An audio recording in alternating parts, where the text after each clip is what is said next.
And Psalm 27. And good morning, Paradise. Good to see you this morning. In Psalm 27, David says, "The Lord is my light and my salvation. So why should I be afraid? The Lord is my fortress, protecting me from danger. So why should I tremble? When evil people come to devour me, when my enemies and foes attack me, they will stumble and fall. Though a mighty army surrounds me, my heart will not be afraid. Even if I am attacked, I will remain confident. The one thing I ask of the Lord, the thing I seek most, is to live in the house of the Lord all the days of my life, delighting in the Lord's perfections and meditating in his temple." So today, I want you to know, whatever's happening, God is your protector. God is your defender. I mean, even when you're enemies, sometimes we don't like to think about that, but,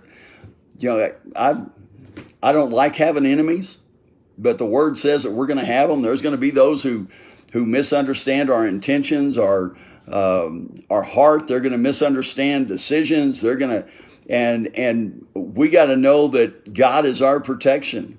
And I love this. The Lord is my light and my salvation. Now, when we think of the Lord being our light and our salvation, we tend to think in terms, well, that's me being saved in the eternal home.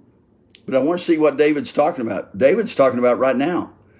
David's talking about evil people. He's talking about those who are going to try to attack him, going to try to destroy him. He says, God is my salvation from them. It's not just that the eternal destiny, which obviously that's there because of Jesus Christ and our faith in him, but also to know that God's going to protect us in this life. And it says he is my light and my salvation. Of course, Jesus said he's the light of the world. This coming weekend in our series, Living Upside Down, we're going to talk about salt and light that Jesus talks about in Matthew chapter 5. And so it's going to just know that he is our God, our salvation. Now, there's another part of this I want you to see. It says, and meditating in his temple. Now, in David's day, the temple was not like we think of. It's not on the Temple Mount.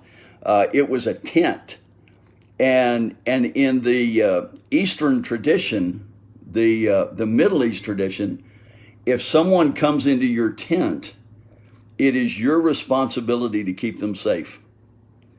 That they come in and they are your guests, and so it is your responsibility to keep them safe. And so that's just a that's just a part of what David's talking about here. Is that God's going to keep me safe. Even when they attack me, he says they're going to stumble and fall, and it's not because of me. It's because of who he is, and because I belong to him, and that's where my strength is, and that's where my hope is, and so yeah, just wanted to share that with you. He says, though a mighty army surrounds me, my heart will not be afraid. Really? Man, I tell you what, that's some confidence in God, that even if you look and there's an army surrounding you, he says, my heart's not going to be afraid, even if I'm attacked. He's not talking about just being surrounded. He's talking about being attacked. He said, I will remain confident. And he's not talking about being confident in himself. He's talking about being confident in God. And so today, my challenge to us is make sure you know where your confidence is. And your confidence can't be in you. Your confidence is going to have to be in God. There are so many things that are outside of our ability to control. And we can't really do anything about it. And so we got to know that we have a God that we can put our confidence and our trust in, because he's going to carry us through, because he's the one that's been taking care of people for a really long time. And today, in the midst of all that's going on, make sure your confidence is in God, because he's the provider, he's the protector, he's our source. He is amazing. And so today, if you're tempted to fear, just say, God, I'm keeping my trust in you. You are my salvation. You're the light of my life. I am in your temple. I'm dwelling with you, and you're going to protect me and watch over me. And so just want to encourage you with that today.